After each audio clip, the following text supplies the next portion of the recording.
Hi guys, narito ang ika-9 na part ng pag-abot sa pinakatuktok. Tara at simulan na natin ang kwento.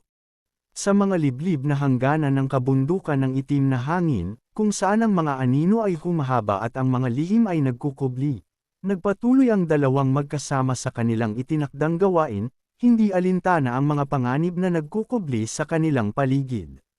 Bawat hakbang na kanilang ginawa ay tila mas naging mabigat at makahulugan.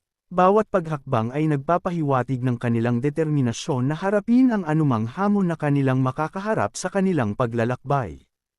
Ang kanilang kaligtasan ay utang nila sa kanilang kapatid, na siyang nagbigay daan upang sila ay makaligtas sa mga pagsubok at panganib na kanilang kinaharap sa kanilang paglalakbay.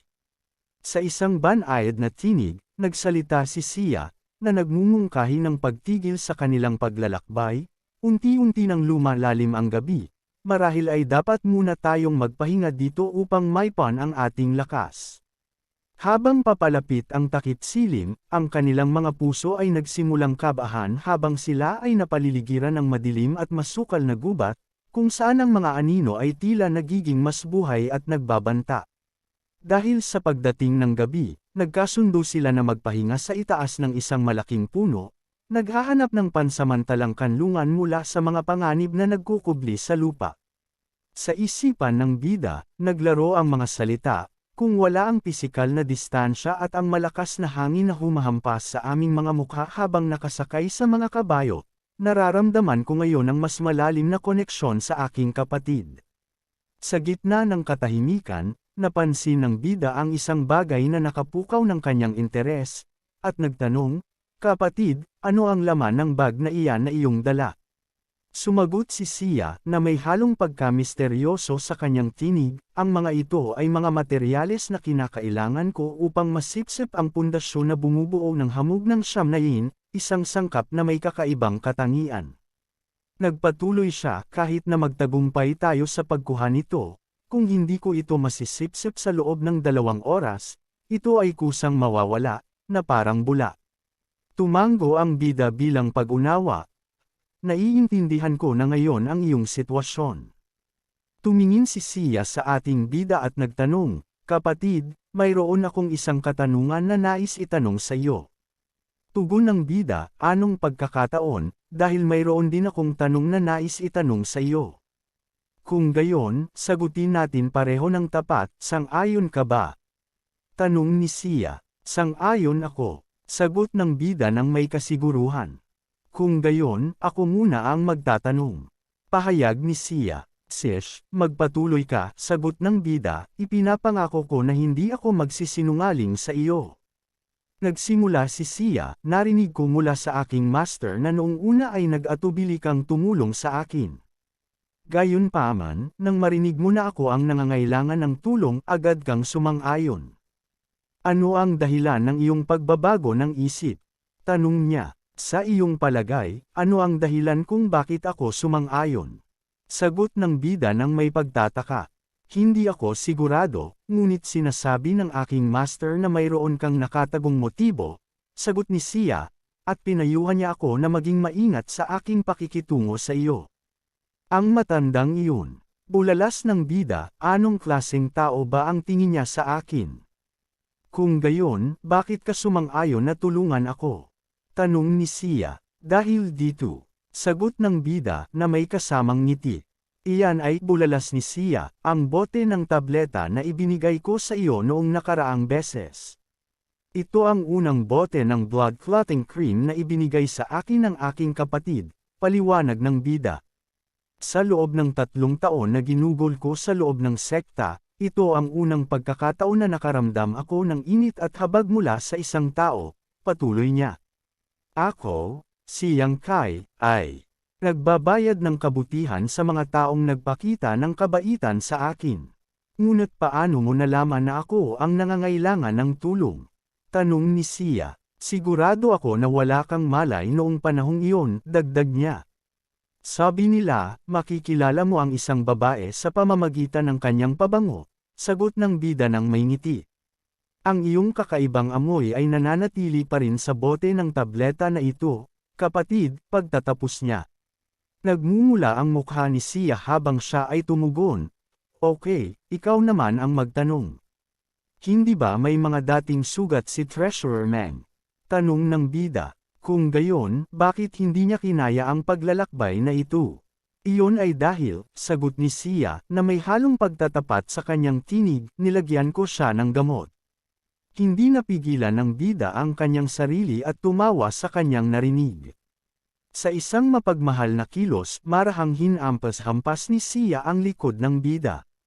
Bakit ka tumatawa? Tanong niya. Bigla na lamang niyang sinabi sa akin na hindi ako dapat sumama sa iyo, kaya wala akong ibang pagpipilian. Sa kanyang isipan, habang ang kanyang mga pisngi ay nagiging kulay rosas, naisip niya, ito ay tila isang away magkasintahan. Agad siyang tumayo at nagpaalam, magpapahinga na ako. Tumawa ka na lang mag-isa kung iyan ang iyong nais. Lumipas ang 2 araw, at ang dalawa ay nagpatuloy sa kanilang paglalakbay, na hindi alintana ang mga panganib na nagkukubli sa kanilang paligid. Sa isipan ng bida, naisip niya, siguro dahil sa artifact na iyon kaya nagawa naming iwasan ang mga hayop hanggang ngayon. Dapat ay nasa Earth tier man lang iyon. Kay Rare. Bigla, naramdaman niya ang isang pagbabago sa kapaligiran, at naisip niya, ang Yang Source ay tumutugon. Maaari bang may mga kayamanan sa malapit? June. Bulalas niya, na itinuturo ang isang direksyon sa unahan. Nagtanong si Sia, anong problema? Itinuro ng bida ang kabilang direksyon at nagsabi, pumunta muna tayo doon. Teko lang, sagot ni Sia, na nagpapahiwatig ng pag-aalinlangan. Sa wakas, nakarating sila sa lugar na itinuro ng bida, kung saan naramdaman nila ang matinding init. Ito ang pinagmulan ng init, pahayag ng bida. Kay lakas ng Yang attribute, hindi ito mas mahina kaysa sa triple Yang fruit. Dagdag niya, kapatid, kilala mo ba ang mga ito? Tanong ng bida. Ang Royal Solar Flower, isang low-grade earth tier na material, sagot ni Sia. Low-grade earth tier. Bulalas ng bida ng may pagkamangha. Gusto mo bang gawin ko itong mga tableta para sa iyo? Tanong ni Sia. Hindi pa sa ngayon, sagot ng bida. Titipunan ko muna ang lahat at maaari mo itong gawin kapag nagpapahinga tayo. Mas mahalaga ang paglalakbay ngayon. Tama ka, sang-ayon ni Sia. Tara na, sabi ng bida, na nagpapahiwatig ng kanilang patuloy na paglalakbay. Sagot ni Sia, na nagpapahiwatig ng kanyang pagsang-ayon. Lumipas ang ilang araw, at ang dalawa ay patuloy na naglakbay, na hindi alintana ang mga panganib na nagkukubli sa kanilang paligid. Nandito na tayo, na nagpapahiwatig na nakarating na sila sa kanilang destinasyon. Lumipas ang ilang araw, at nakakita sila ng isang malawak na lugar sa unahan.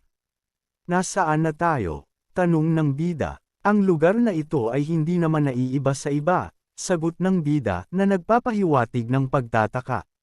Hindi pa ito ang tamang oras, paliwanag ni Sia.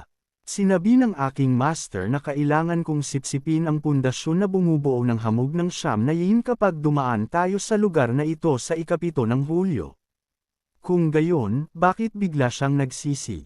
Tanong ng bida. At saka, paano kita matutulungan na makuha ito? Ngayon ay 5, may 2 araw pa bago ang 7, sagot ni Sia. Sasabihin ko sa iyo noon. Kailangan ko pang gumawa ng ilang paghahanda sa lambak, patuloy niya. Maghintay ka muna dito, kapatid. Sa isipan ng bida, naisip niya, kailangan ba siyang maging misteryoso? Sa kabilang banda, ipinakita ang isang grupo ng mga unggoy na nagbabagsak ng malalaking mga nilalang.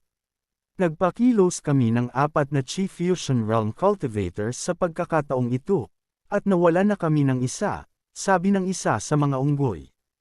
Huwag na kayong magtagal, bulalas ng isang ito ng may pagkayamot.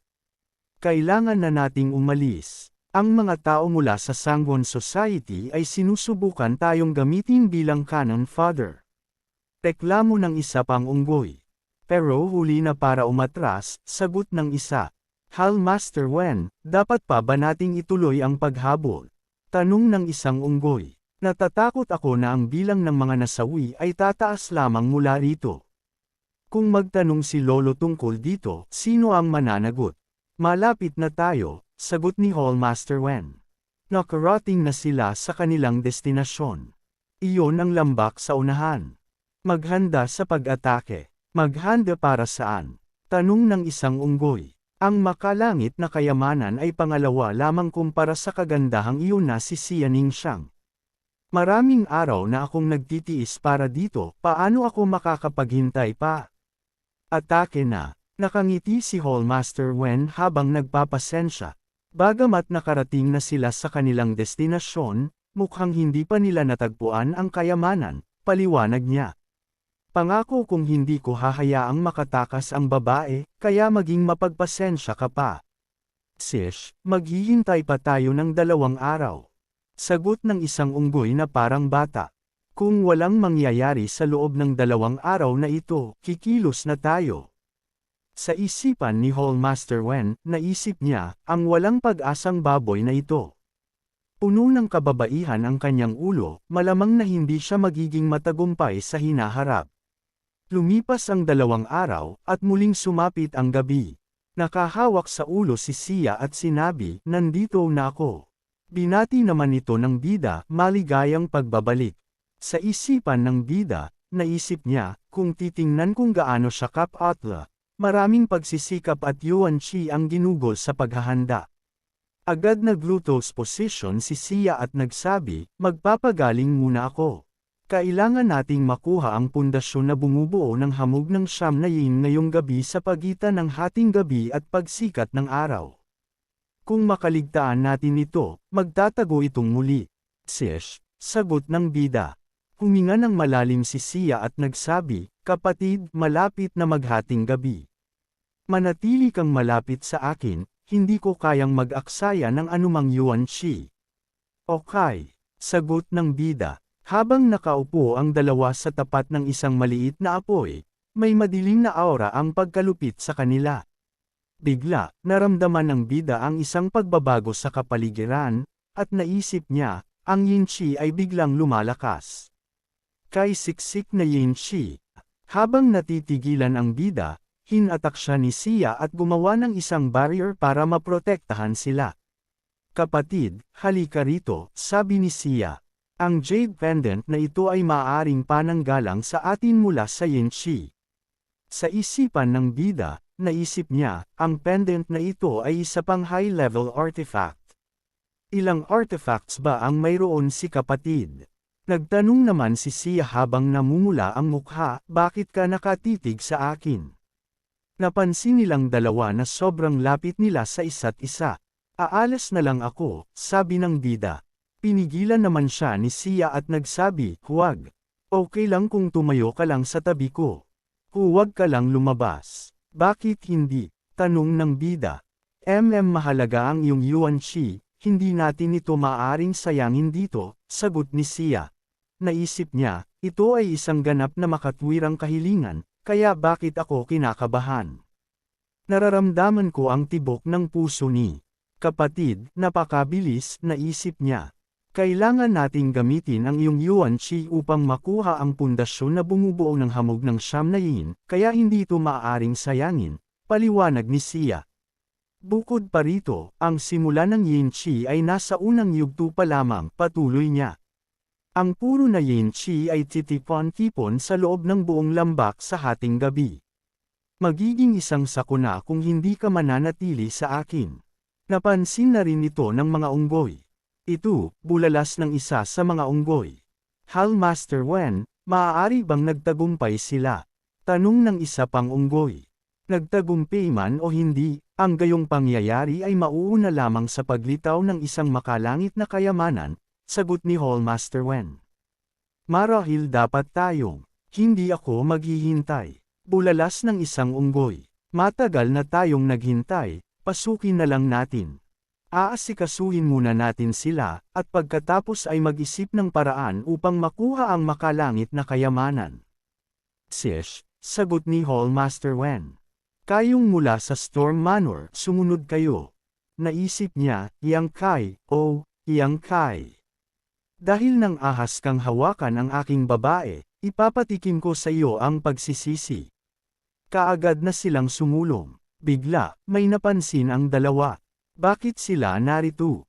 Tumingin ang bida kay Sia at nagsabi, hindi sila naparito ng mapayapa. Maghintay muna tayo sa isang lugar. Sish. Sagot ni Sia. Nagsalita ang isa sa mga unggoy, sinusubukan yung tumakas. Umiti ito habang nakalagay ang kanyang mga kamay sa kanyang likuran na may pagmamalaking tindig. Nag-aalala nga sinabi niya kay Sia, mag-ingat ka, kapatid. Ang taong iyon ay nasa True Foundation Realm. Habang nasa loob ng barrier ang dalawa ay napapalibutan na sila ng mga mukhang unggoy. Malakas na sinabi ng bida, sino kayo? Sumagot ng may pagmamayabang ang isang ito, ang iyong kamatayan. Habang ang isa naman ay biglang napansin si Sia. Tumulo ang laway nito na parang isang aso at sinabi, maganda, maganda. Kay ganda at eleganteng babae. Sulit ang biyaheng ito. Kaagad nagtago si Sia sa likod ng ating bida at sinabi kay dumi. Nang dahil doon ay napalapit siya sa ating bida. Nang maramdaman ng bida ang isang malambot na bagay. Kaagad na mula ang kanyang mukha at sinabi, "Woof." Nagsalita muli ang bida, "Ahim. Mayroon ba kayong laban sa amin?" Nagpakilala ang mukhang aso at sinabi, "Ako, si Long Hui, ay apo ng Vice Head ng Sangwon Society, si Long Zaitian." Nang kumilos ka kay Humair, hindi mo ba inisip ang mga kahihinatnan? Tanong niya. Sumingit naman ang isang ito at sinabi, "Sino tao ay ang aking nakababatang kapatid?"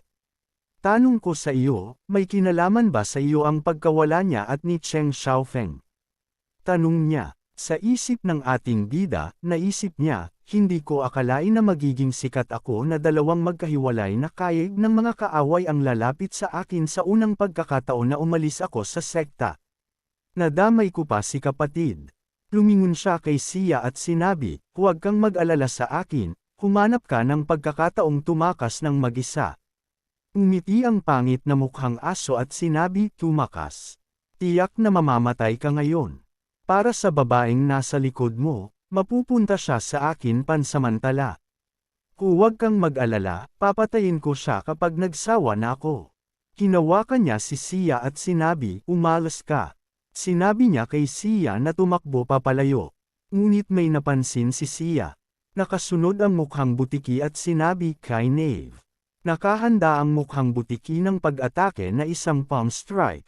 Akma naman itong sasabayan ni Sia.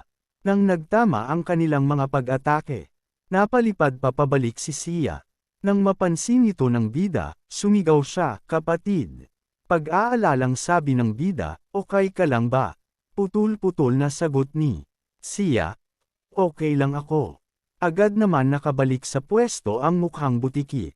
Nagsalita ang mukhang pangit na aso, "Hallmaster Wen, hindi mahalaga kung baliin mo ang kanyang mga binti o braso, basta ang mukha ay walang peklat." Nakangiti ang mukhang butiki at sinabi, "Narinig mo yon, binibini. Mabuting sumuko ka na ngayon," dagdag niya. Madiin na sagot ni Sia, "Hindi mangyayari." Kung gayon, sabi ng mukhang butiki. "Humingi ka nito." Sabi niya at naghanda ng isang pag-atake. Ang pag-atake ay papunta sa direksyon kung nasaan ang ating mga bida. Pumikit siya sabay humawak sa noo. Nag-ilaw ang marka sa kanyang noo. Nang tumama na ang pag-atake ay hindi ito nakalusot sa barrier. Pagtataka niyang nasambit, "Ano?" Habang nakatingin lang si Sia. Isang Heaven Tier artifact. Bulalas ng mukhang aso. "Ano? Anong sinabi mo?" Tanong ng isa pang unggoy. "Isang Heaven Tier artifact." Ulit ng mukhang aso. "Pero mapigilan ang aking pag-atake ng napakadali, tiyak na isa itong Heaven Tier artifact. Kung mayroon sanang ganoong artifact ang aking lolo, kung gayon kahit na ang society head na si Umian ay hindi magiging kalaban." Sabi ng mukhang aso, "Hallmaster Wen, kung makukuha mo ang artifact na ito, sisiguraduhin kong magiging vice head ka ng society sa hinaharap." Sabi ng mukhang aso, "Kung gayon, magpapasalamat ako sa iyo ng maaga." Sagot ng mukhang butiki, "Lahat, umatake." Utos ng mukhang aso. Sinubukan ulit umatake ng mukhang butiki. Walang epekto. Bulalas niya. Habang pinagmamasdan ng bida ang mga ito. Habang patuloy na kumakatok at pilit binubuksan ng mga unggoy ang barrier. Sa naisip niya, kailangan kong humanap ng paraan bago masira ang barrier na ito. Buwisit, hindi ito gumagana. Bulalas ng isang unggoy. Wala pa ring gasgas ang barrier. Nang napagtanto na ng butiki ang nangyayari. Lahat gamitin ninyo ang inyong yuan qi upang pigilan ang yin qi na pumasok sa inyong mga katawan. Utos ng mukhang butiki. Makikita ang aura na violet na nakapaglibot sa buong katawan, patuloy lang si Sia sa ganyang ginagawa. Ito ay, sinusubukan niyang magtayo ng isang battle array sa lambak. Sabi niya, wasakan ito agad. Utos niya, Storm Manor, magtrabaho kayo. Utos niya, naiintindihan. Sagot ng mga unggoy. Ang barrier ay naaapektuhan na at dahan-dahan itong nababasag. Lumingon ang bida kay Sia na nanginginig na ito. Sa naisip niya, si kapatid ay gumugol ng maraming yuan qi sa pagsisikap na panatilihin ang battle array. Kailangan kong tiyakin na makakalabas siya ng ligtas kahit na mga hulugan ito ng aking kamatayan, naisip niya. Haha, nakakita ako ng bitik, bulalas ng isang unggoy. Patuloy pa rin si Sia sa kanyang ginagawa. Nung iminulat niya ang kanyang mata, agad niyang hinaplas ang lupa at sinabi, Seal. Gumawa ito ng kakaibang tunog. Buwisit, bulalas ng isang unggoy. Ito ay isang walang awang pagtrato sa nilalang na may anyong mukhang butiki. Ang nilalang na mukhang butiki ay nagbabalak na sumalakay, nagtipon ng sapat na lakas sa kanyang palad upang isakatuparan ang kanyang masamang balak. Sa kanyang isipan ay naglaro ang mga salitang, katapusan niyo na, habang naghahanda sa pag-atake. Hindi ko na kaya, wika niya, batid ang kanyang limitasyon. Dahan-dahan siyang bumagsak sa lupa, tila nawala ng lakas. Ang pangyayaring ito ay agad na napansin ng bida. Sister, sambit ng bida, puno ng pag-aalala. Hinawakan niya ang braso ng kanyang kapatid. Hinayla niya ito upang ilayo sa paparating na pag-atake na nagbabanta sa kanilang buhay. Ngunit sa kasamaang palad, bahagya pa rin siyang tinamaan ng atake. Naramdaman niya ang matinding sakit na dulot ng pagtama ng atake sa kanyang katawan. Sa pagkakataong iyon, agad na binuhat ng ating bida si Sia. Tumakas siya sa abot ng kanyang makakayang bilis upang ilayo si Sia sa panganib. Sister, magpakatatag ka, sigaw niya, nag-aalala sa kalagayan ng kanyang kapatid. Huwag niyo silang hayaang makatakas. Utos ng isang karakter, nagpupuyos sa galit. Nang mapansin ng nilalang na may mukhang butiki ang mga katawan na nakadikit sa kanila. Ano ang mga ito? Sigaw ng mga unggoy, nagtataka sa kanilang nakita. Mga walang silbi, lahat kayo ay mga walang kwentang basura. Paano natin sila nawala gayong ang dami-dami natin? Bulyo ng isang karakter, labis na naiinis sa kanilang pagkabigo. Kalma lang, young master, wika ng isa, pilit na pinapakalma ang nagngangalit na amo. Malamang naglagay ng array ang babaeng iyon bago tayo dumating, at humihiram ng lakas mula sa array para labanan tayo. Pero wala na siyang yuan qi ngayon, at dapat ay wala ng kalaban-laban. Dagdag pa niya, nagtitiyak sa kanilang amo. Kung gayon, ano pa ang hinihintay niyo? Habulin sila. Utos ng young master, nagpapasiklab sa kanyang mga tauhan. Opo, sagot ng mga ito, handang sumunod sa kanyang utos. Bibigyan ko kayo ng pagkakataong mabuhay, wika ng isang karakter. Dalhin niyo sa akin ang babaeng iyon. At ako, si Wei Fei Chen, ang gagarantyahan ang ligtas niyong pagbabalik mula sa lugar na ito. Pagtiyak niya, nagbibigay ng katiyakan sa kanyang mga tauhan. Sa Storm Manor Group, nag-uusap ang mga nakatataas. Senior Wen, sigurado ka bang wala ng lakas para lumaban ang babae? Tanong ng isa, nagdududa sa kanilang impormasyon. Oo naman, sagot ni Senior Wen. Kung mahuli niyo sila ngayon, kahit sino sa inyo ay madali siyang maibabalik. Dalhin niyo siya kay Young Master Long at gagantimpalaan kayo. Pagtiyak niya, nagbibigay motibasyon sa kanyang mga kasamahan. Kung gayon, Wika ng mga ito, sabik na makamit ang gantimpala. Lahat kayo, sumama rin, utos ng isa. May makapangyarihang sumusuporta sa kanya, magkakaproblema tayo kung kumalat ang balita, dagdag pa niya, nag-iingat sa posibleng maging resulta ng kanilang aksyon. Kaagad na nagsialis ang kanilang mga tauhan upang hanapin ang kanilang target. Call Master Wen, anong problema? Tanong ng isa, nagtataka sa kanyang inaalala. Ang kapangyarihan ko ay nasupil sa antas ng third layer flowing chi. Sagot ni Hall Master Wen. Ang tatlong kadena kanina ay ikinandado ang aking Diantian at Meridians, paliwanag niya, nagpapahayag ng kanyang pagkabahala. Mayroon pala siyang ganoong trick. Wika ng isa, nagugulat sa kanilang natuklasan. Mga 30% na lang ng aking dating lakas ang natitira sa akin, ngunit naubos na ang yuan chi ng babae, paliwanag ni Hall Master Wen. Hindi siya makakatakas, pagtiyak niya, sa kabila ng kanyang limitasyon. Basta mahanap natin siya, ang sa iyo ay mananatili pa rin sa iyo, wika ng isa, nagbibigay ng pag-asa kay Hall Master Wen. Patawarin mo ang tono ko kanina, medyo nagpanak ako, paghingi ng paumanhin. Pagkatapos nito, sasabihin ko sa aking lolo ang lahat ng iyong mga kontribusyon. Pagtiyak ng isa, nagpapasalamat sa kanyang tulong. Sa Valley Sims, patuloy na naghahanap ang mga mukhang unggoy. Bilisan niyo, utos ng isa, hindi sila dapat nakakalayo, dagdag pa niya, nagmamadali sa kanyang mga kasamahan. Kailangan natin silang mahanap habang mahina pa siya. Wika ng isa, nagpapahayag ng kanilang layunin. Malubha ang kanyang sugat, hindi sila dapat nakakalayo. Pagtiyak ng isa, nagtitiwala sa kanilang tagumpay. Malapit lang sila, dagdag niya, nagbibigay motibasyon sa kanyang mga kasamahan. Bilisan niyo, utos ng isa, nagmamadali sa kanilang paghahanap. Doon, may gumagalaw doon, wika ng isa, natutukoy ang kanilang target. Oo, sagot ng mga ito, sabik na makita ang kanilang hinahanap. Sa isip ng bida habang nakatago sila sa isang puno, wala na sila sa wakas.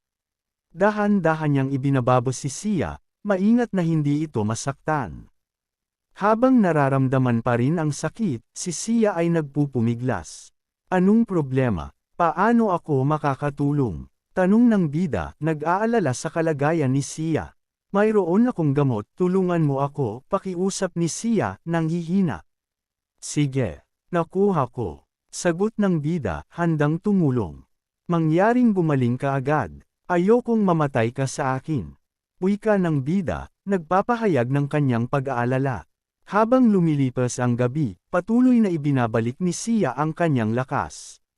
Dahan-dahan niyang iminulat ang kanyang mata, nagpapahiwatig ng kanyang paggaling.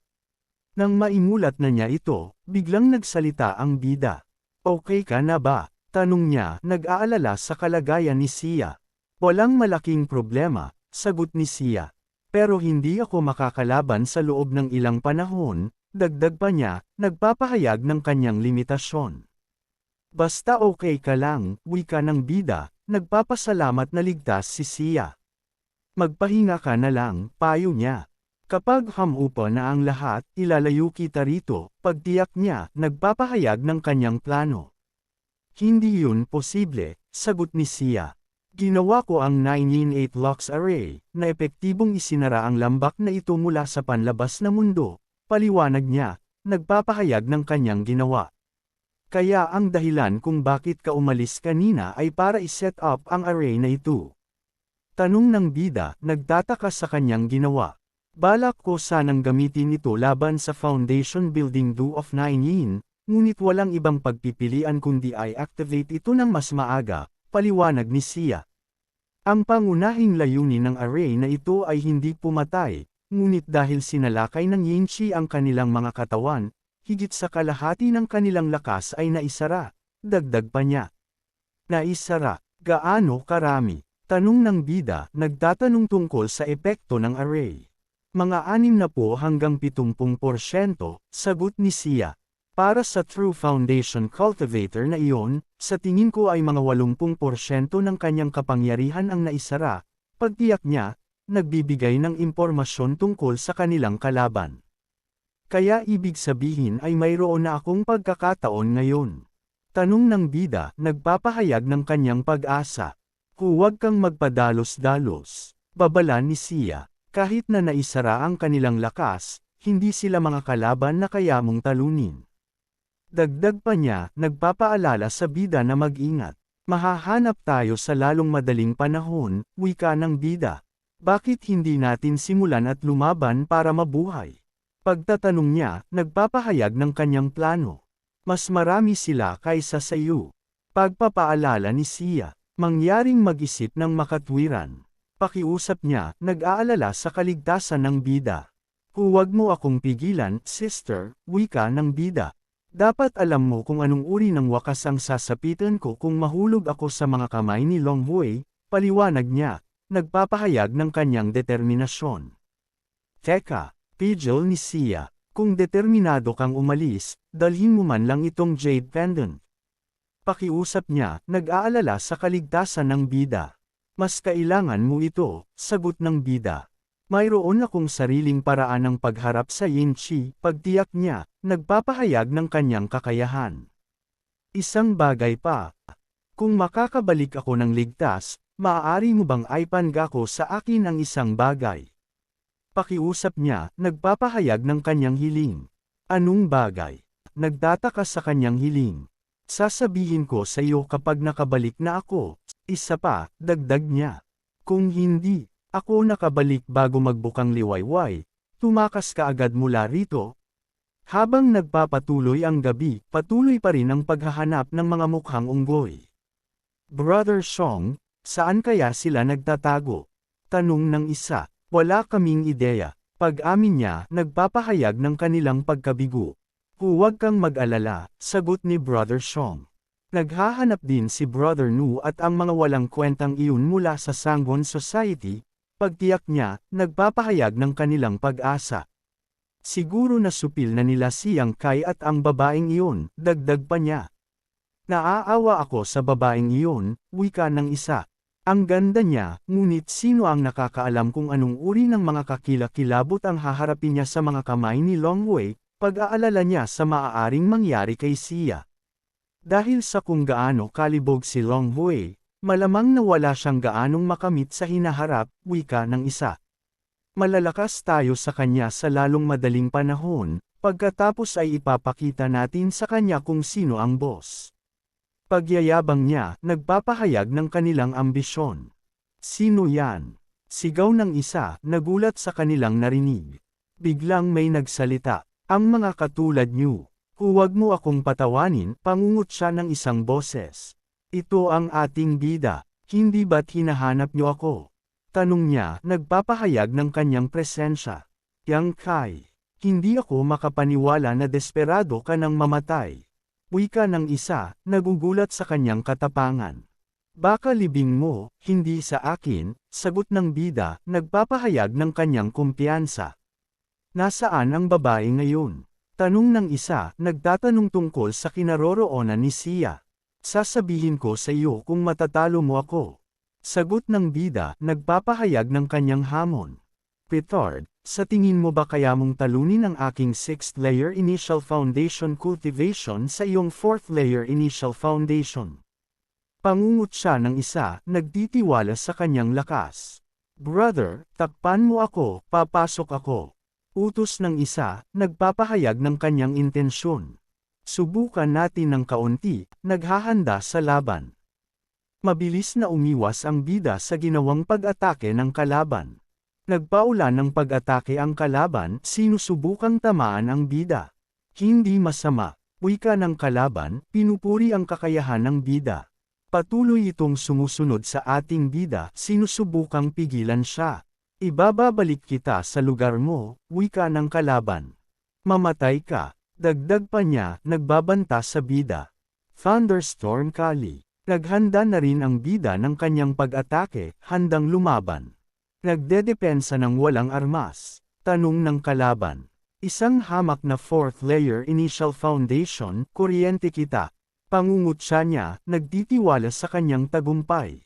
Hinawakan ng ating bida ang talam ng sandata ng kalaban, pinapakita ang kanyang katapangan. Gulat na reaksyon ng isang ito sa kanyang isipan. Hindi ba't fourth layer initial foundation lang siya? Paano ang kanyang yuan chi ay mas concentrated kaysa sa akin? Pagtataka niya, naguguluhan sa lakas ng bida. Seryoso ang postura ng bida habang hawak-hawak ang talam ng sandata ng kalaban, pinapakita ang kanyang determinasyon. Nakaramdam ng takot ang isang ito, nababahala sa kanyang kaligtasan. Umalis ka, lumayo ka, pakiusap niya, sinusubukang pigilan ang bida. Agad inatake ng ating bida sa leeg ang kanyang kalaban, pinapakita ang kanyang bilis at lakas. Tumulo ang dugo sa dulo ng kanyang daliri, nagpapahiwatig ng kanyang tagumpay. Habang nakatayo siya sa dagwang kalaban, pinapakita ang kanyang kapangyarihan. Hindi na ito makapagsalita ng maayos, nawawalan ng lakas. At dahan-dahan nawawalan ng malay, tinatanggap ang kanyang pagkatalo. Sigaw ng isa sa likod. Bro, Brother Song, pag-aalala niya sa kanyang kasamahan.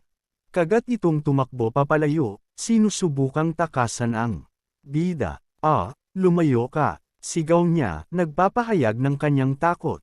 Lamambat naman ng sandata ang bida, nagpapahiwatig ng kanyang pagtatagumpay. Tumatakbo palayo, tanong niya, nagpapahayag ng kanyang pagtataka. Sabay ibinato niya ito sa tumatakbo, sinusubukang pigilan siya. Sa tingin mo hahayaan kita. Dagdag pa niya, papalapit ng papalapit ang espada, nagbabanta sa buhay ng tumatakbo. Nang malapit na ito, biglang tumama ang paa sa isang bato, nagdulot ng kanyang pagbagsak. Tuluyan itong natamba, tinatanggap ang kanyang kapalaran.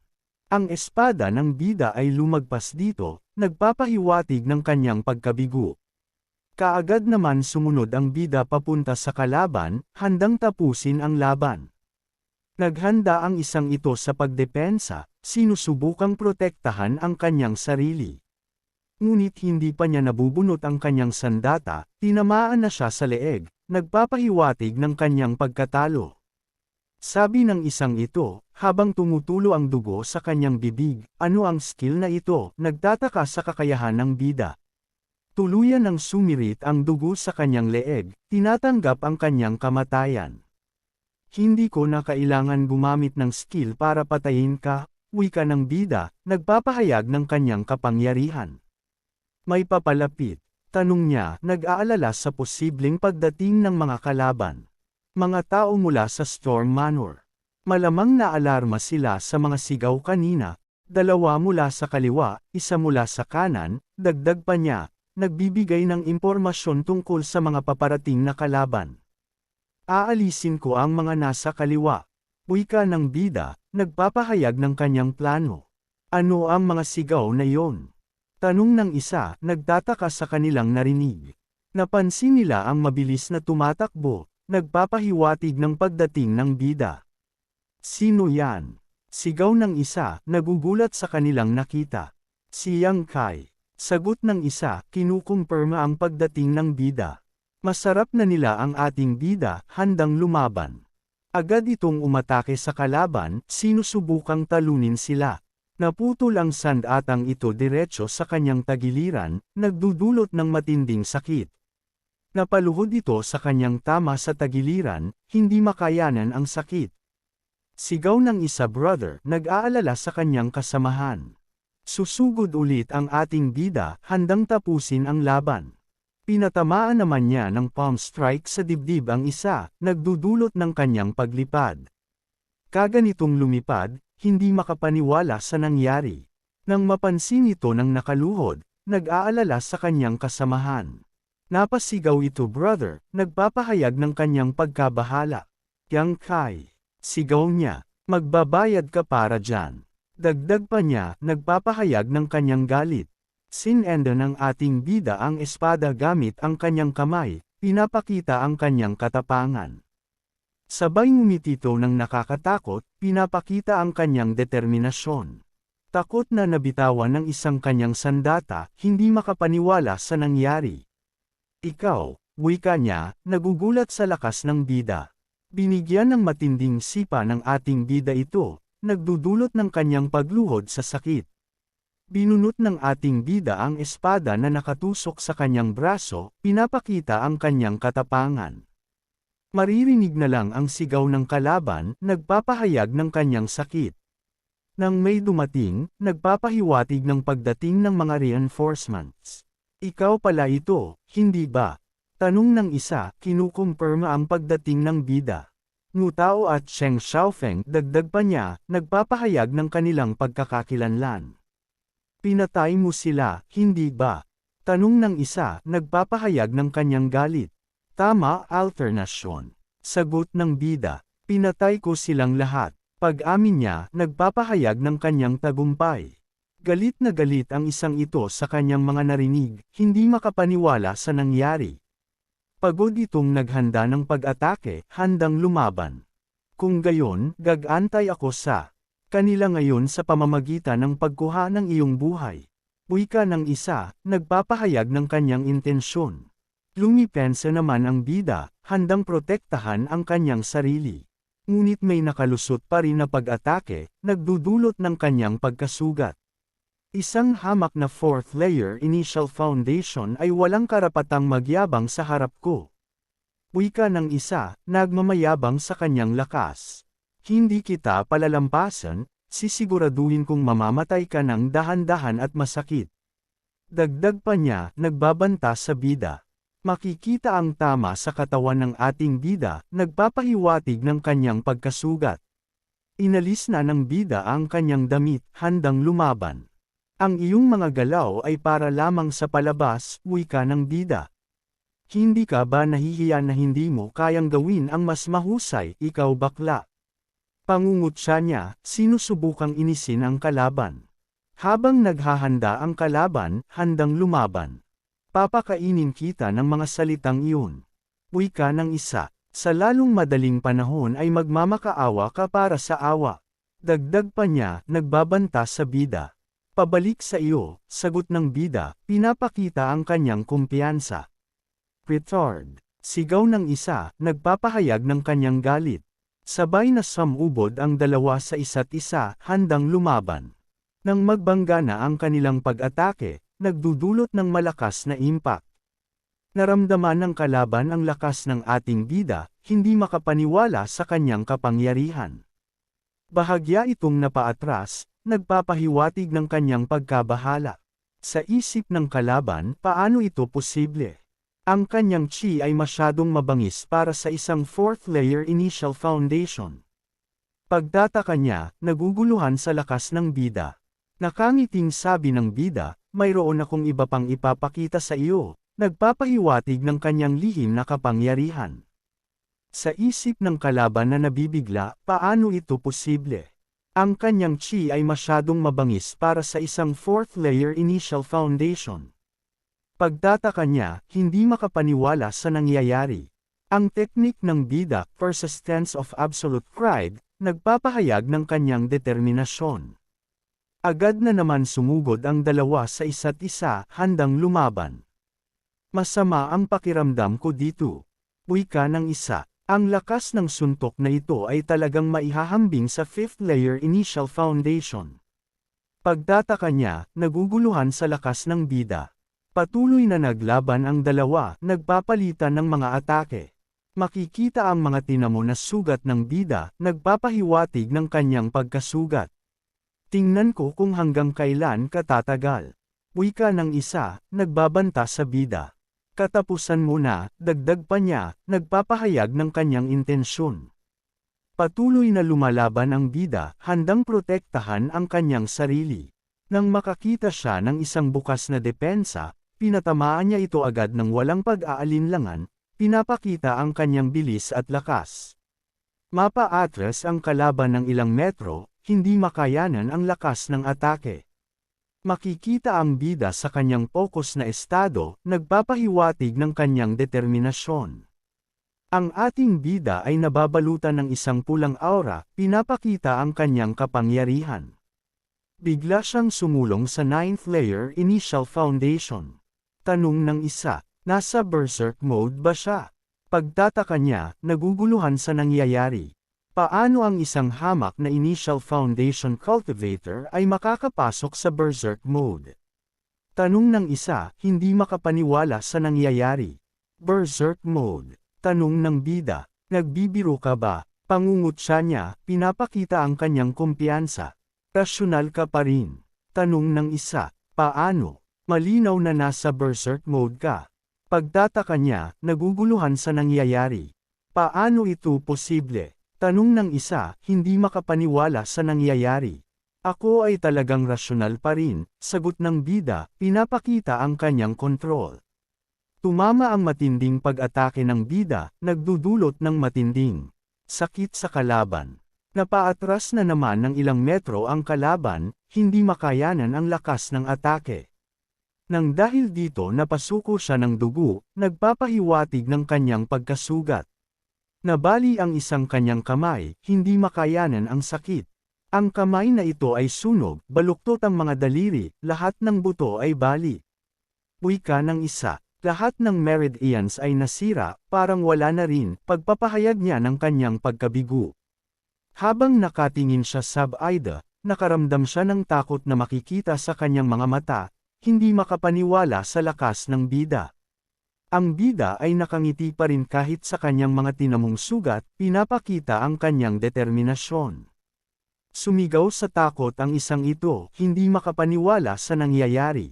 Tulong! May sumagip sa akin. Sinusubukan akong patayin niyang Kai. Sigaw niya, humihingi ng tulong. Nagmadali na ang bida sa kanyang paglapit, handang tapusin ang laban. Habang tumatakbo ang kalaban, sinusubukang takasan ang bida. Nakahanda na ang kamao ng ating bida, handang lumaban. Tinamaan ng pag-atake ang kalaban, nagdudulot ng matinding sakit. Yang Kai, huwag mong subukan ang iyong swerte. Sigaw ng kalaban, nagbabala sa bida. Gumanti ang kalaban, sinusubukang talunin ang bida. Eagle Strike. Sigaw ng kalaban, nagpapahayag ng kanyang atake. Ngunit nakahanda ang ating bida, handang protektahan ang kanyang sarili.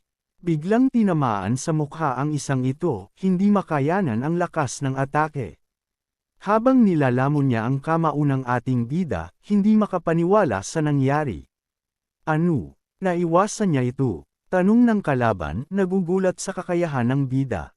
Lumipad siya sa lakas ng suntok, hindi makayanan ang lakas ng atake. Bumagsak siya sa lupa, tinatanggap ang kanyang pagkatalo. Naglakad ang ating bida, pinapakita ang kanyang kapangyarihan. Sa isip niya, mga mahina, pangungutya niya, nagpapahayag ng kanyang pagtatagumpay.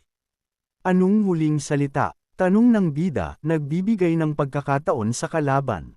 Dapat narinig na tayo ng Sangwon Society, sagot ng isa.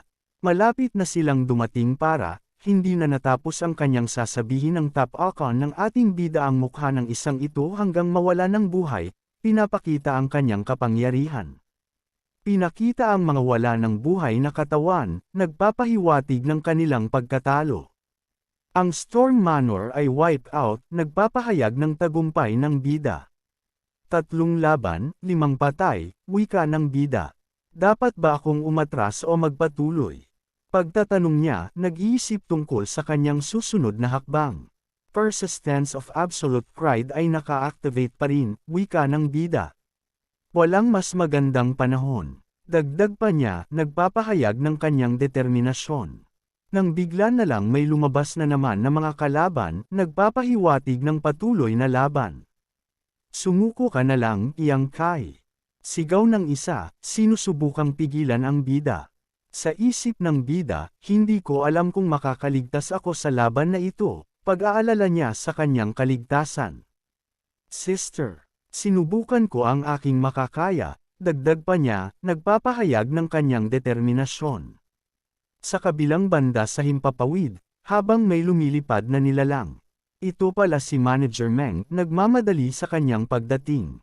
Habang sakay sa isang espada, nagmamadali sa kanyang paglalakbay. Crop baskets, hinayaan kong bumaba ang aking bantay, wika ni Manager Meng. Sana walang nangyari, pag-aalala niya sa kanyang mga kasamahan. Little Miss, mas mabuti pang ligtas ka. Dagdag pa niya, nag-aalala sa kaligtasan ni Sia. Napahinto siya nang may mapansin, nagtataka sa kanyang nakita. Kinchi, tanong niya, nagugulat sa kanyang natuklasan. Kung ang 9-in-8 locks array ay naka-activate, ibig sabihin ay dapat na isinasagawa ang proseso, wika ni Manager Meng, nagpapahayag ng kanyang pag-unawa. Bumaba siya kung saan siya merong napansin, sinusubukang alamin ang nangyayari.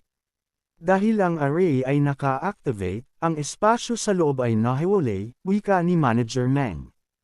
Kahit ang telepathy ay hindi gagana, dagdag pa niya, nagpapaliwanag ng sitwasyon. Kahit na masira ko ang array, maaari itong magdulot ng mga problema sa aking mahal na disipulo, wika ni Manager Meng, nag-aalala sa kaligtasan ni Sia. Wika ni Manager Meng. Maghihintay ako, pagpapasya niya, nagpapahayag ng kanyang plano. Anong nangyayari? Sa loob lamang ng 2 oras, paano posibleng naabot ni Yang Kai ang pinakamataas na antas ng panimulang pundasyon? Hindi ka panipaniwala.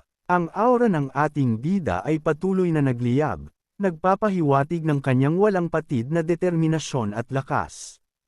Nang may bigla ang sumalakay mula sa kanyang likuran, mabilis at liksi siyang nakailag, tila ba isa siyang anino na sumasayaw sa hangin. Agad niyang inihanda ang kanyang sariling pag-atake, nagbabalak ng isang mabisang kontra. Sa aming 4, siya ang may pinakamataas na antas ng paglilinang. Kung mapapatay ko siya, ang iba ay hindi na magiging hadlang. Puno ng pag-asam na mapabagsak, subukan natin kung gaano katatag ang iyong loob. Hamon ng kalaban, naghahanda sa isang madugong labanan.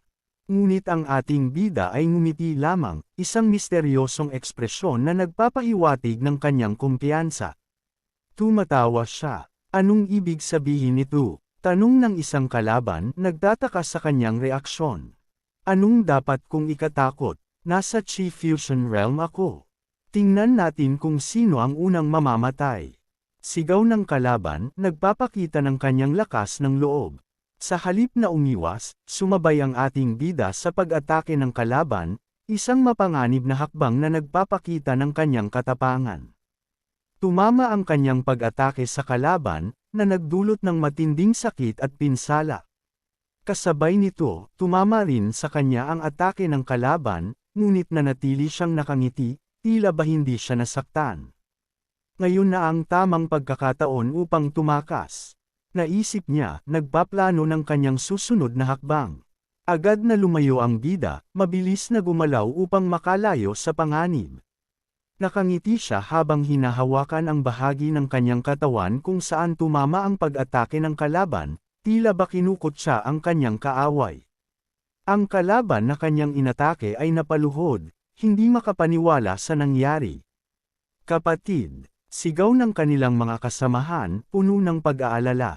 Ngunit ang kalaban ay tulalo lamang, at sa kanyang mga mata ay makikita pa rin ang bakas ng nakamamatay na atake ng ating bida. Isang Chi Fusion Realm ang napatay ng isang nasa Initial Foundation. Paano ito nangyari? Tanong ng isa, hindi makapaniwala sa kanilang nakikita. Paano namatay ang kapatid? Talaga bang napakalakas niya? Pagtataka ng isa pa, nagdududa sa kanilang mga sariling kakayahan. Hindi yan maaaring purong lakas lamang. Mayroon siyang nakatagong nakamamatay na artifact, pagdidiin ng isang kalaban, naghahanap ng paliwanag sa kanilang pagkatalo. Paano pa niya mababasag ang Yuan Chi barrier ng kapatid at mapatay siya sa isang atake? Dahil napatay nito si kapatid Kai, tiyak na mataas na uri ang artifact na yon. Ngunit nangangahulugan din iyon ng mataas na konsumo bilang kapalit, at dahil tinamaan siya ng atake ng kapatid, dapat halos wala na siyang chi ngayon. Pagpapaliwanag ng isa, nagpaplano ng kanilang susunod na hakbang. Dapat ba nating iulat na napatay ang kapatid? Tanong ng isa, nag-aalangan kung ano ang gagawin. Hindi na kailangan. Kung mag-uulat tayo sa Hallmaster, tiyak na, hindi mapapasatin ang artifact. Paano kaya kung ganito ang gawin natin? Pagmumungkahi ng isa, nag-iisip ng isang paraan upang mapakinabangan ang sitwasyon. Maghiwa-hiwalay tayo at habulin siya, at kung sino man ang makaganti sa kapatid ang makakakuha ng artifact. Ayos ba? Tanong ng isa, nag-aalok ng isang plano. Ayos. Sagot ng lahat, sabik na makuha ang artifact. Isang Earth Tier artifact. Kailangan ko siyang maabutan bago ang iba. Naisip ng isa, puno ng kasakiman. Habang nakatago sa isang puno ang bida, pinakiramdaman niya ang kanyang paligid. Sa isip niya, nagplano siya ng kanyang susunod na hakbang. Isa lang. Bahala kayo. Huwag niyo akong sisihin kung hindi kayo nagpasyang magsama-sama. Nang may mapansin siyang nanggagaling sa itaas, agad siyang naghanda. Ang bida'y umatake mula sa puno pababa sa kalaban, isang sorpresang atake na nagdulot ng malaking pinsala. Reaksyon ng kalaban, ano? Gulat na gulat sa biglaang pag-atake. Tinamaan sa ulo ang kalaban na naging sanhi ng kanyang pagbagsak. Dahan-dahan itong bumabagsak sa lupa, walang buhay. Tingnan natin kung mayroon siyang anumang kapaki-pakinabang, sabi ng bida, naghahanap ng anumang maaaring magamit. Nauubusan na ako ng oras. Sisikat na ang araw sa loob ng wala pang 4 na oras, at mayroon pa akong hindi bababa sa 4 na kaaway na kailangang asikasuhin. Pagmamadali ng bida, alam na kailangan niyang kumilos ng mabilis. Nang may mapansin siya, agad niya itong pinuntahan. Habang nakatago ang bida sa isang puno, nakita niya ang isang kalaban na may ginagawa. Isang bola ng liwanag ang nakita niya, na parang kinokontrol nito. Iyon siguro ang Foundation Building Do of 9 Yin. Naisip niya, nagulat sa kanyang natuklasan. Napakaganda, kaya ito pala ang Foundation Building Do of 9 Yin. Paghanga ng bida, namamangha sa kanyang nakikita. Nagulat ito nang may talam na sa kanyang leeg, isang banta sa kanyang buhay. Walang awang ginuhitan ng ating bida ang kalaban, na nagdulot ng agarang kamatayan. Hindi mo yan inaasahan, no? Sabi ng bida, kinukot siya ang kanyang biktima. Bakit kaya lahat ng mga taong ito ay may magkatulad na gamit? Pagtataka ng bida, nagtataka sa kanilang mga motibo. Nang may mapansin siya, isang aura ang lumilipad papalayo. Naramdaman nito ang aking layuning pumatay at tumakas. Kailangan kong bumalik at tanungin si ate kung paano ko ito dapat hulihin, naisip ng bida, humihingi ng tulong sa kanyang kasama. Sino yan? Sigaw ng isang babae, nagulat sa kanilang presensya. Hey, sa wakas natagpuan din kita. Sabi ng isang lalaki, nagpapakita ng kanyang masamang intensyon. Nakatingin lang dito si Sia, nagtataka kung ano ang kanilang gagawin. Maging masunurin ka, at ipinapangako kung hindi kita pahihirapan. Ngunit kung lalaban ka, huwag mo akong sisihin, banta ng lalaki, nagbabala sa kanyang biktima. Anong gusto mo? Tanong ni Sia, nagtataka sa kanilang mga motibo. Ang ganda ng iyong katauhan, halika rito. Tingnan ko nga ang iyong mukha. Kung sapat kang maganda, hihihi, aalagaan kitang mabuti. Sabi ng lalaki, nagpapakita ng kanyang masamang balak. Sa panaginip mo, sagot ni Sia, hindi pumapayag sa kanyang mga kahilingan. Sige, bahala ka, sabi ng lalaki, naghahanda sa isang labanan.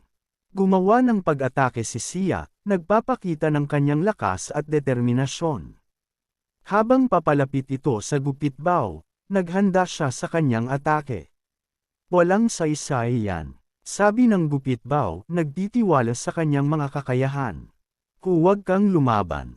Pakiusap ng gupitbaw, umaasa na susuko si Sia. Sinundan pa ito ni Sia ng mga pag-atake, hindi nagpapatinag sa kanyang layunin. Ilang beses ko pa bang dapat ulitin ang sarili ko? Naiinis sa kanyang pagmamatagas. Hindi, siya tumitigil sa pag-atake, patuloy na sinusubukan ang kanyang depensa. Lahat ng iyong mga trick ay walang silbi, sabi ng gupitbaw, nagmamayabang sa kanyang lakas.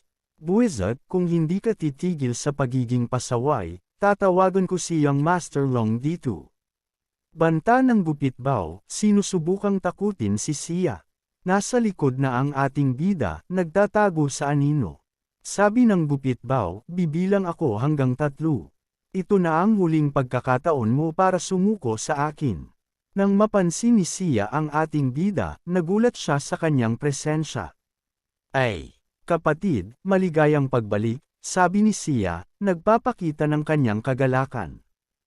Ha, sinusubukan mo akong lokohin ng isang bagay na kasing obvious niyan. Sabi ng Gupit Bao, hindi naniniwala sa kanyang nakikita. Tinuhag ng Gupit Bao ang ating bida gamit ang espada, isang mapanganib na atake na maaaring magdulot ng kamatayan. Sa totoo lang, hindi yun isang trick, sabi ng bida, nagpapakita ng kanyang tunay na intensyon. Ano, gulat na sabi ng Gupit Bao, hindi makapaniwala sa nangyari. Ayos ka lang, nag-aalala sa kanyang kalagayan. Napansin ni Sia ang sugat ng ating bida, at agad siyang kumilos upang gamutin ito. Ay oo nga pala, natagpuan ko ang Foundation Building Do of 9 Yin. Sabi ng bida, nagbabahagi ng kanyang natuklasan. Huwag kang mag-alala, mga galos lang yan.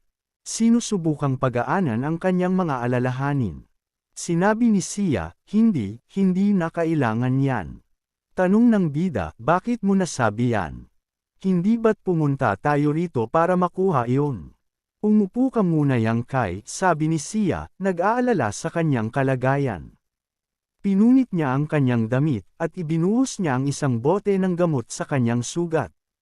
Pagkatapos ng madaling araw, automatikong masisira ang 9-in-8 Lux Array. Aalis na tayo pagkatapos, pagpapaliwanag ni Sia, nagpaplano ng kanilang pagtakas. Ngunit ang dahilan kung bakit tayo pumunta rito ay, sabi ng bida, nagtataka sa kanyang desisyon. Hindi sulit ang ganoong bagay, sabi ni Sia, nagpapakita ng kanyang pag-aalala. Alam ko kung ano ang iyong inaalala, ngunit napatay ko na ang siyam sa kanilang mga tauhan. 2 na lang ang natitira sa kanila, sinusubukang pagaanan ang kanyang mga alalahanin. Ano? 2 na lang ang natitira. Hindi makapaniwala sa kanyang narinig.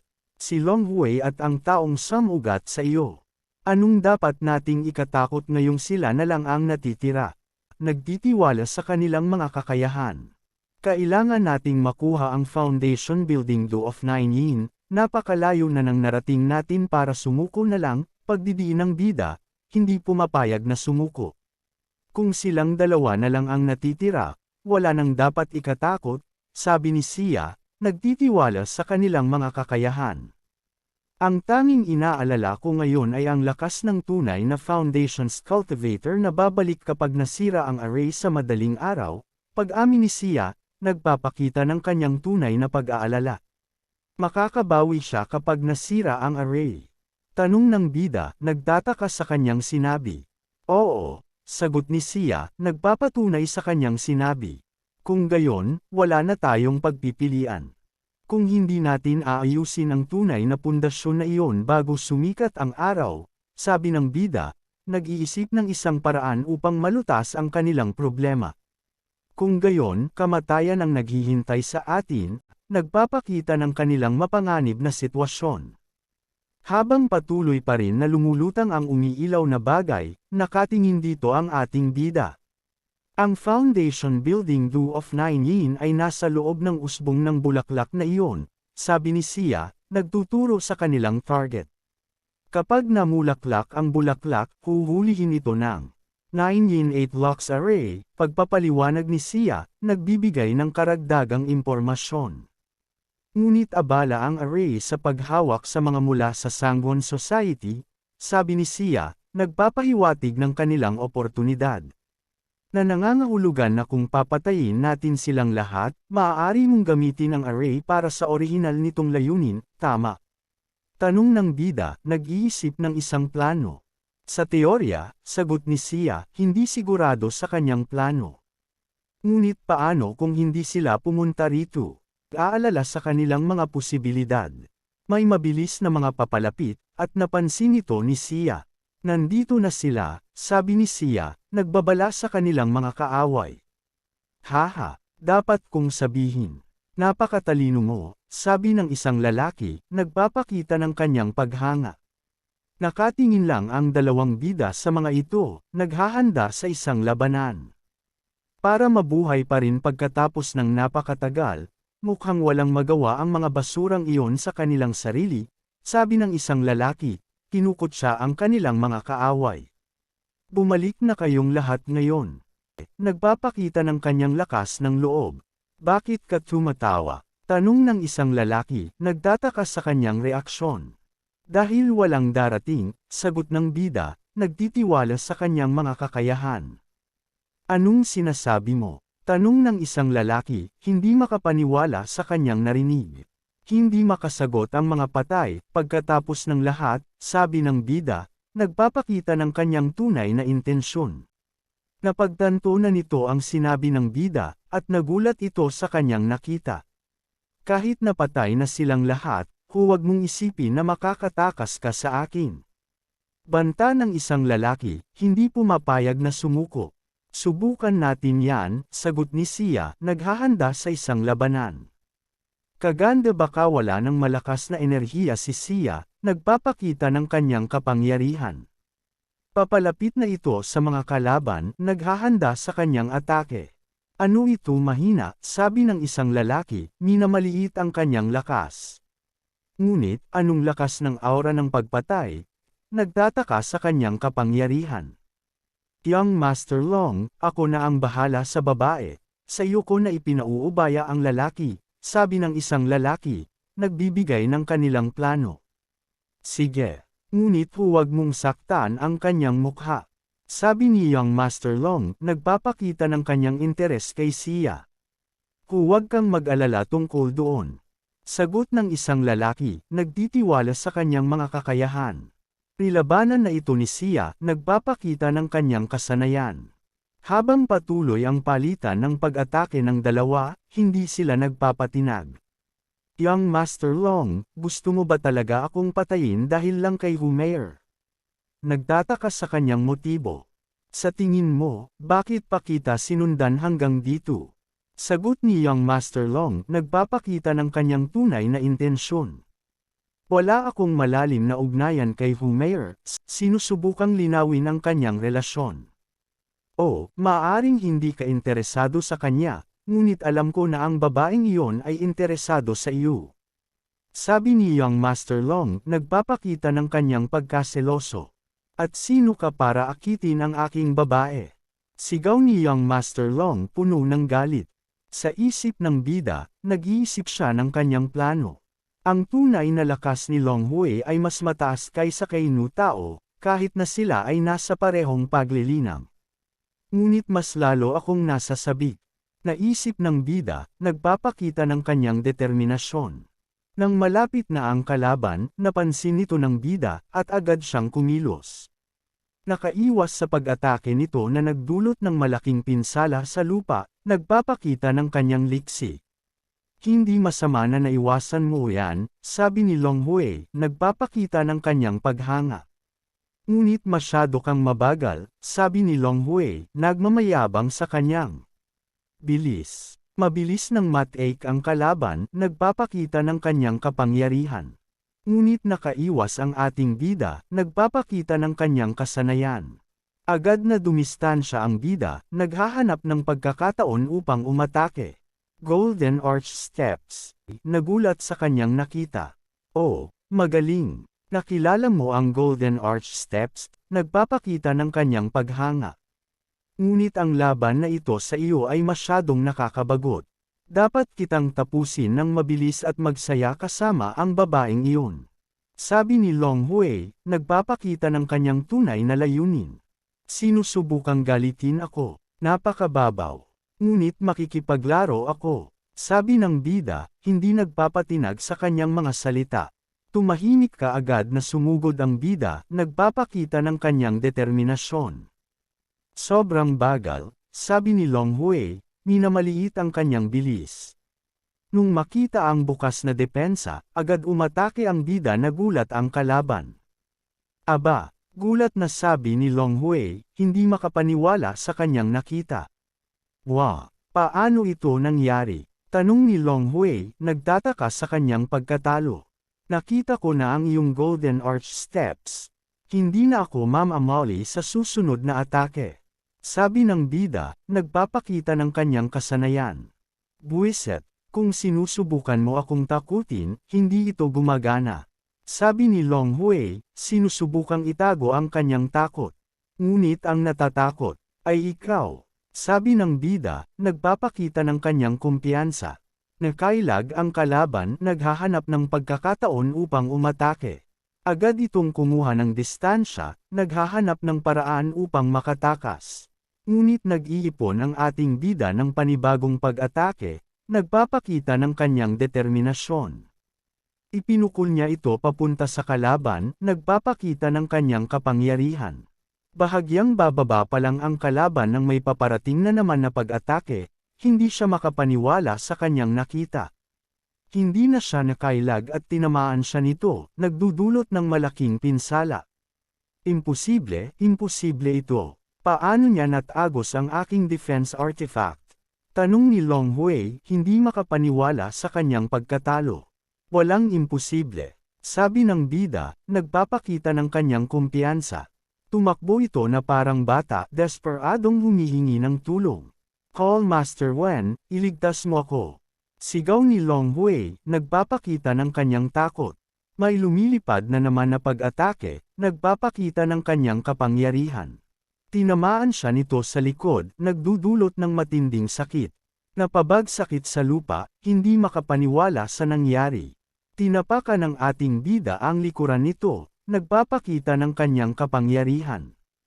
Nakikita ko, isa ka lamang facade, labis na umaasa sa iyong mga subordinate at artifacts, sabi ng bida, nagpapakita ng kanyang pagkadismaya. Kahit sino tao ay mas mahusay kaysa sa iyo. Sabi ng bida, nagpapakita ng kanyang pagkadismaya. Ako ang apo ng vice head ng Sangwon Society, si Long Zaitian, sabi ni Long Hui, sinusubukang takutin ang bida. Walang merito sa pagpatay sa akin. Kung ililigtas mo ako, ibibigay ko sa iyo ang anumang gusto mo. Pakiusap ni Long Hui, desperadong humihingi ng tulong. Young Master Long, ang iyong natataranta na boses. Hindi maganda pakinggan. Sabi ng bida, nagpapakita ng kanyang pagkadismaya. Oo. Kung sinabi ni Brother Yang, titigil ako sa pagsasalita. Sabi ni Long Hui, sinusubukang pagaanan ang kanyang sitwasyon. Tinapakan niya ang mukha nito, nagpapakita ng kanyang galit. Kung gayon, manahimik ka magpakailanman, sabi ng bida, nagpapakita ng kanyang determinasyon. Habang patuloy na naglalaban ang dalawa, nagpapakita sila ng kanilang kasanayan. Malamang na hindi ako makakatulong kung direkta akong sisingit, nag-iisip ng isang paraan upang makatulong. Tumingin siya sa katawan ng mukhang aso, naghahanap ng anumang maaaring magamit. Nakuha ko. Nagpapakita ng kanyang kagalakan. Call Master Wen, tingnan mo ito. Sinusubukang gambolain ang kalaban. Young Master Long. Sigaw ni Hall Master Wen, nagpapakita ng kanyang pagkabigla. Sa isip ni Tu Buizat, patay na si Long Hui. Magagalit si Long Zaitian. Anong gagawin ko? Nakakita siya ng bukas na depensa nang nababaling na ang atensyon ng kalaban, nagpapakita ng kanyang kasanayan. Ngunit nagawa pa rin itong dumipensa sa pag-atake ni Sia, nagpapakita ng kanyang lakas. Sabi naman ng bida, Call Master Long, balewala mo na lang ba ang kanyang bangkay? Nagingit-ngit sa galit ang mukhang butiki, at umatras ito ng ilang distansya.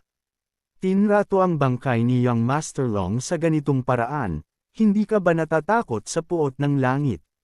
Sabi ni Hall Master Wen, nagpapakita ng kanyang galit. Kung hindi mo kami itinulak sa isang sulok, magtatapos ba ang mga bagay sa ganitong paraan? Tanong ng bida, nagpapaliwanag ng kanilang sitwasyon. Makikita ang galit nito sa mukha, nagpapakita ng kanyang emosyon. Gusto ba nila? Nagpapakita ng kanyang galit. Patuloy sa pag-atake si Sia, nagpapakita ng kanyang determinasyon. Ngumiti ang bida, nagpapakita ng kanyang plano. Pagkakataon. Sabi ng bida, nagpapakita ng kanyang kumpiyansa. Nag-ipon siya ng kapangyarihan sa kanyang palad, nagpapakita ng kanyang lakas. Mabilis niya itong inilunsad patungo sa kalaban, nagpapakita ng kanyang bilis. Tumama ito sa kalaban ng direkta, nagdudulot ng malaking pinsala. Naramdaman ito ng kalaban, nagpapakita ng kanyang sakit.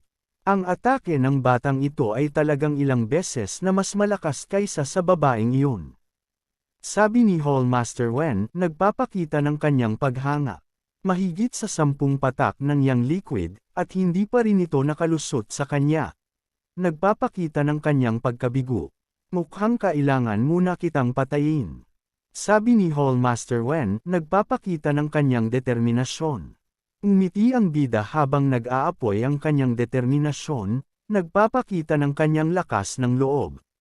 Sinungga niya ito gamit ang kanyang 2 kamay, nagpapakita ng kanyang kapangyarihan. Ngunit meron pang isang pag-atake, nagpapakita ng kanyang kasanayan. Tumama ito sa kanyang katawan, nagdudulot ng matinding sakit. Napasok agad siya ng dugo, nagpapakita ng kanyang pinsala. Hindi mo ginamit ang bangkay bilang kalasag at pinili mong harapin ang aking atake, iyon ay isang napakagandang desisyon. Labis mong tinataya ang iyong sarili. Nagpapakita ng kanyang paghanga. Hinawakan ng ating bida ang kamay ng kalaban, nagpapakita ng kanyang intensyon. Sabay ngiti nito, nagpapakita ng kanyang plano. Ngayon, patay ka na talaga. Sabi ng bida, nagpapakita ng kanyang kumpiyansa. Napansin ng kalaban na naghahanda ng matinding pag-atake si Zin, nagpapakita ng kanyang kahandaan. Bitawan mo ako. Sigaw ni Hallmaster Wen, desperadong humihingi ng tulong. Impyerno hindi. Sabi ng bida, hindi pumapayag na sumuko. Sinabi kong bitawan mo ako. Sigaw ni Hallmaster Wen, nagpapakita ng kanyang takot. Hindi. Mamatay ka. Sabi ng bida, nagpapakita ng kanyang determinasyon. Inilunsad na ni Sia ang kanyang pangmalakas na pag-atake, nagpapakita ng kanyang kapangyarihan. Bitawan mo ako, pakiusap ni Hallmaster Wen, desperadong humihingi ng awa. Tumama na ang pag-atake sa katawan ng kalaban, nagdudulot ng matinding pinsala. Natigilan ang mundo nito, nagpapakita ng kanyang pagkabigla. Mabilisan ng bumagsak, nagpapakita ng kanyang pagkatalo. Sa wakas, patay na siya, sabi ng bida, nagpapakita ng kanyang kagalakan. Kapatid, sabi ni Sia, nagpapakita ng kanyang pag-aalala. Patay na. Silang lahat ngayon, magmadali na tayo at kunin ang Foundation Building Do of 9 Yin. Sabi ng bida, nagpapakita ng kanyang determinasyon. Ngunit ang iyong mga pinsala ay napakalala, sabi ni Sia, nag-aalala sa kanyang kalagayan. Ayos lang ako sa ngayon. Ngunit maaaring magtagal kapag ang Persistence of Absolute Pride ay nag-deactivate. Talagang magiging isyu sa habang nakalutang pa rin ang umiilaw na bagay, sabi ng bida, nagpapakita ng kanyang pag-aalala. Nakita ito ng ating bida, nagpapakita ng kanyang interes. Kaya paano? Mukhang mayroon itong auto-escape response, sabi ng bida, nagtataka sa kanyang nakita. Pareho kayong sinubukan ni Treasurer Meng na iwasan ang paksa ngunit hindi ba oras na para sabihin mo sa akin? Tanong ng bida, nagpapakita ng kanyang pagkausyoso. Kailangan mong ipasok ito sa iyong bibig. Ako na ang bahala sa iba, sabi ni Sia, nagbibigay ng kanyang plano. Sa aking bibig, tanong ng bida, nagtataka sa kanyang sinabi. Sapat na ang mga tanong, lumilitaw na ito, sabi ni Sia, nagpapahiwatig ng kanyang pagmamadali. Ang bagay na iyon ay nagmukhang bulaklak na dahan-daang bumubuka, nagpapakita ng kanyang kagandahan. Sa loob nito may perlas, nagpapakita ng kanyang halaga. Dahan-dahan itong lumutang, nagpapakita ng kanyang misteryo. Ikinulong ito ni Sia gamit ang kanyang silang teknik, nagpapakita ng kanyang kasanayan. Pinigilan ko ang paggalaw nito. Kapatid, ikaw na ang bahala, sabi ni Sia, nagtitiwala sa kanyang mga kakayahan. Nang makita ito ng bida, agad siyang gumawa ng tulad nito, nagpapakita ng kanyang determinasyon. Kinuha niya ang perlas gamit ang kanyang ginawang net, nagpapakita ng kanyang kasanayan. Nang makuha na niya ito, kinainyo ito ng walang pag-aalinlangan, nagpapakita ng kanyang katapangan. Nanlaki ang kanyang mata, nagpapakita ng kanyang pagkabigla. Umiilaw ito habang nasa kanyang bibig, nagpapakita ng kanyang kapangyarihan. Nakaramdam siya ng kakaiba sa kanyang katawan, nagpapakita ng kanyang pagtataka. Oh, paano nangyari na kalahati ng foundation building do of 9 ay nasipsip ng golden body? Tanong ng bida, nagpapakita ng kanyang pagkabigla at pagtataka sa nangyari. Biglang lumapit si Sia sa harap ng ating bida, na parang may bigat na dala. Brother, magtiis ka, kakayanin mo ito, nasa likod mo ako. Magtiis sa, ano ang hinihingi mo? Ano ang kailangan mong pagtiisan sa oras na ito? Namumula ang mukha nilang pareho, na parang nagsusumamo at nagkakaroon ng kakaibang emosyon. Ang kanilang mga mukha ay nagkikintol ng matinding emosyon, habang ang mga mata ay nagsisilbing salamin ng kanilang nararamdaman. Ang kanilang mga labi ay dahan-daang nagsisimulang magdikit, na parang may isang mahikang puwersa na nagtutulak sa kanila. Unti-unting naglapit ang kanilang mga labi, na may halong kaba at kakaibang pakiramdam. Pakiramdam ng ating bida ay parang may kakaibang enerhiya na bumabalot sa kanya, na hindi niya maipaliwanag. Pakiramdam niya ay parang may isang misteryosong bagay na nangyayari sa paligid niya na kakaiba sa karaniwan. Sawadikap, lami kayo. Masaya at masarap ang pakiramdam na iyon, na parang isang napakagandang karanasan na hindi niya malilimutan. Bakit biglaan ang lahat ng ito? Bakit napaka-espesyal at biglaan ng mga pangyayari na nagaganap sa harap niya? Naiintindihan ko na. May iba't ibang paraan na ginagamit upang masipsip ang mga espesyal na kayamanan mula sa langit, at ang paraan na iyon ay ang mouth-to-mouth na proseso para sa foundation building do of 9. Naiintindihan ko na ngayon. May iba't ibang pamamaraan na ginagamit upang makuha ang mga sagradong yaman mula sa langit, at isa na rito ang pagkikiskisa ng bibig para sa foundation building do of 9. Biglang kinagat ni Zin ang dila ng ating bida, na parang isang biglaang kilos na nagdulot ng gulat. Sa isang iglap, sinunggaban ni Zin ang dila ng bida at kinagat ito ng malakas, na nagdulot ng matinding gulat sa lahat. Kaagad niyang naramdaman ang matinding sensasyon mula sa kanyang dila, na parang isang mahigpit na pagsubok. Sabay ang pagtulak ni Zin sa ating bida, na parang isang puwersa na nagsusubok sa kanyang lakas. Bakit mo ako kinagat? Bakit mo nagawang kagatin ang dila ko? Bakit mo ginawa iyon? Pasensya na, kailangan ko ang iyong natural na purong yang chi, pati na rin ang isang patak ng dugo mula sa dulo ng iyong dila, upang makuha ang foundation building do of 9.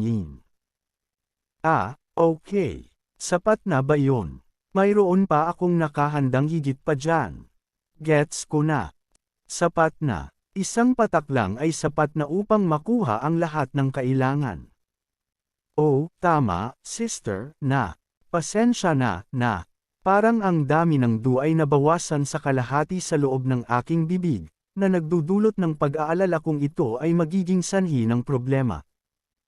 Huwag kang mag-alala, isang patak lang ng foundation building du ay sapat na para sa 3 hanggang 5 tao. Walang dapat ikabahala. Mas mahalaga, dapat kang mag-focus sa paggaling mula sa iyong mga sugat. Higit sa lahat, kailangan mong magpahinga at magpagaling mula sa mga sugat mo, upang makabalik ka sa normal na kalagayan. Kailangan mong magpahinga at magpagaling, at kailangan ko rin ng oras upang masipsip ang duna ito mula sa langit. Ganoon ba? Mabuti naman at naririnig ko iyon. Tapos na ba ang oras? Parang inaantok na ako. Bumagsak na ang katawan ng ating bida, na parang nawalan na ng lakas at parang hindi na makakabangon pa. Brother, anong nangyayari sa kanya? Mahina at pabago-bago ang kanyang pulso, na parang malapit ng pumanaw ng biglaan. Habang ang bida ay umuubo, na tila may malakas na ubo na nagdadala ng kaba at takot. Anong maaari kong gawin? Ano ang magagawa ko para makatulong? Bigla na lang may dumating na isang tao, na nagdulot ng gulat sa lahat. Makikita ang luhaan na mukha ni Zin, na puno ng pagdadalamati at pag-aalala. Master, pakiusap, tulungan mo siya. Anong nangyari dito? Ano ang nangyari sa lugar na ito? Bakit kayong dalawa ay nasa ganitong kalagayan? Bakit kayo ay parehong nasa ganitong kalagayan, na parang napakaseryoso at delikado? Patuloy ang pagluha ni Zin, na parang hindi mapigilan ang emosyon. Patuloy na umiiyak si Zin, na parang hindi niya mapigilan ang kanyang kalungkutan at pangamba. Master, iligtas mo muna siya, pakiusap. Siya ang mas nangangailangan ngayon. Grabe ang mga sugat niya. Ang mga sugat niya ay sobrang lalim at delikado. Master, mamamatay na ba siya? Ang ganitong uri ng mga sugat ay nangangailangan ng pinakamataas na uri ng gamot at ang pinakamahusay na mga doktor upang magamot. Wala akong mga ito, paano ko siya mapananatili sa buhay? Master, huwag kang mag-alala. Maaaring walang gamot o doktor sa paligid, ngunit hanggat narito ako, si Menguya, hindi siya mamamatay. Ibinigay niya ito kay Zin. Inabot niya ito kay Zin upang magamit niya. Ako na ang gagawa nito.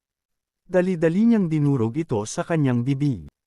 Sabay ibinigay niya ito sa ating bida. Mahirap na mahirap ang mukha niya habang tinatanggap ang gamot, na nagsusumamong makabawi sa kanyang kalagayan. Sa loob ng ilang saglit, nagsimula nang gumanda ang kanyang pakiramdam at nagkaroon ng pag-asa. Dahil sa gamot, inaasahan na magiging stable ang kanyang kondisyon at makakabangon muli. Sa kabilang banda, nakuha mo na ba ang du mula sa langit na panggagalingan ng 9 yin? Ma'am. Kung hindi mo ito makukuha sa loob ng 2 oras, mawawala ang lahat ng benepisyo at epekto nito.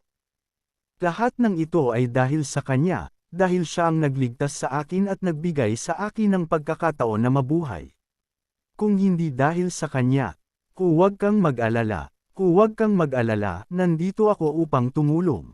Habang nakabantay si Manager Meng, habang siya ay nakatutok at nagbabantay, patuloy si Zin sa kanyang pag-aaral at pagsasanay.